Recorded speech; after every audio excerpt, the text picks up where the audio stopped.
And on the phone line with us, we have Rhymefest, Grammy award-winning Rhymefest, the co-writer of the song "Jesus Walks," among other things. Rhymefest, man, how you doing? I'm good. What's up, Dave? Good, man. It's good to hear from you. Man, you've been doing a lot of things, man. Running for office, putting out good music. You're like the consummate Renaissance man. And now you're down in Arizona.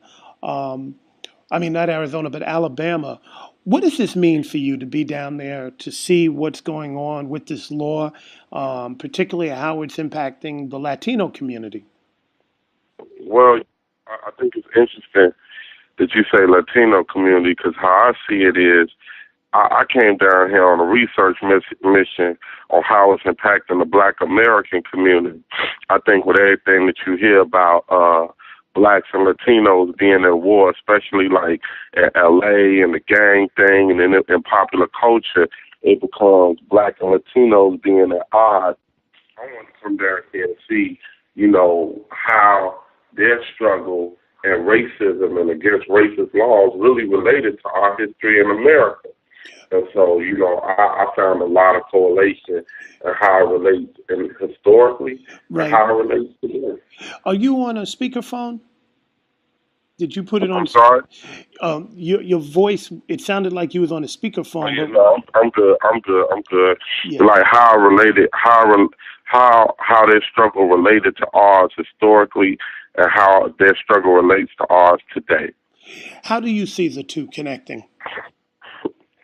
Well, number one, historically, we had to fight Jim Crow, which was a law that was enacted that didn't necessarily say black, but put us through so many loops and holes that we couldn't really move free in a society the way that free people should be able to move.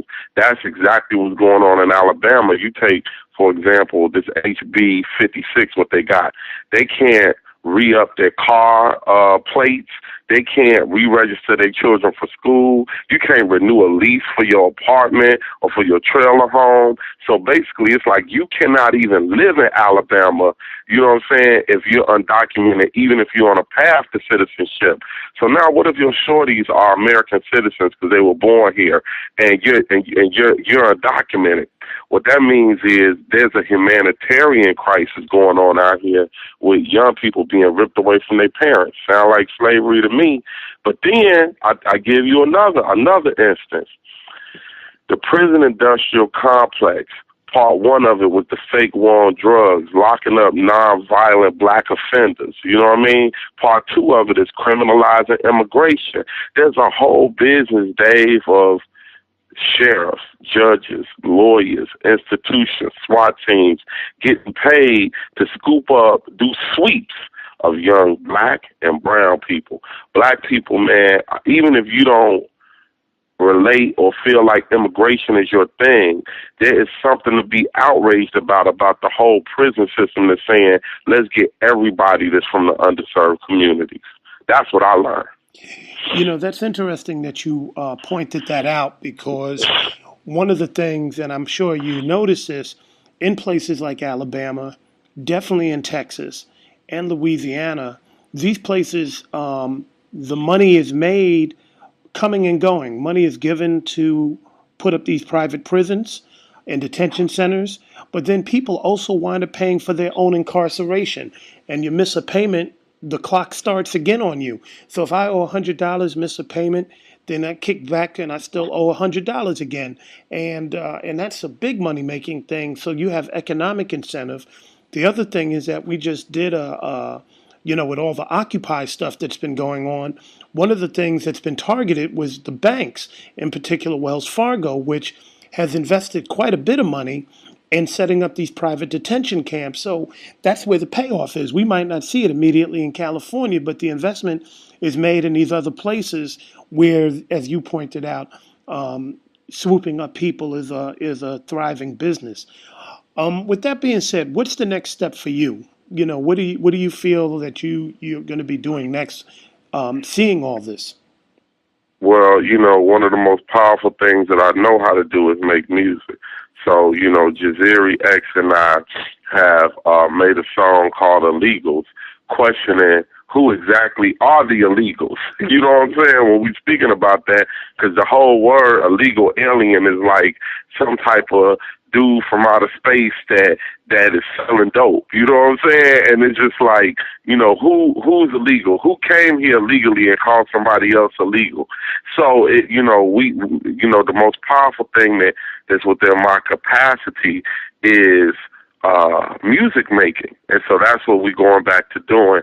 And I'm so happy to have teamed up with Jaziri to really grasp the issues and be able to go out there and do it, and just learn a lot from our experience of running for office of how to organize and how to really come at the whole situation as a political figure and as an activist. So I'm gonna use all my capacity.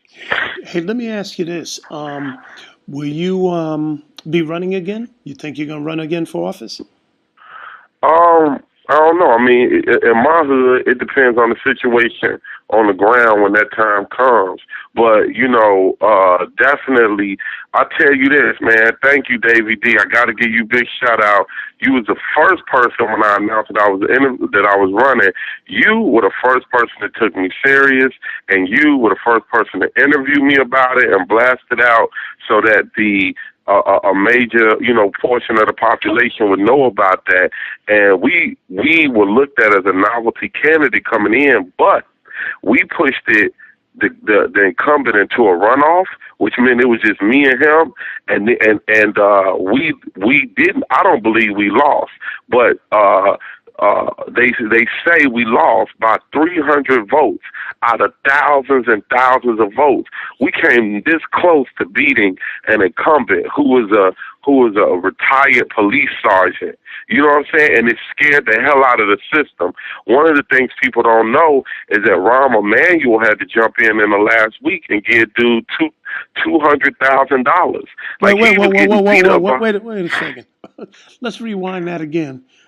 Rahm Emanuel, former chief of staff, had to jump into your race to help your opponent? Yes, in the last week. 'Cause he was getting beat.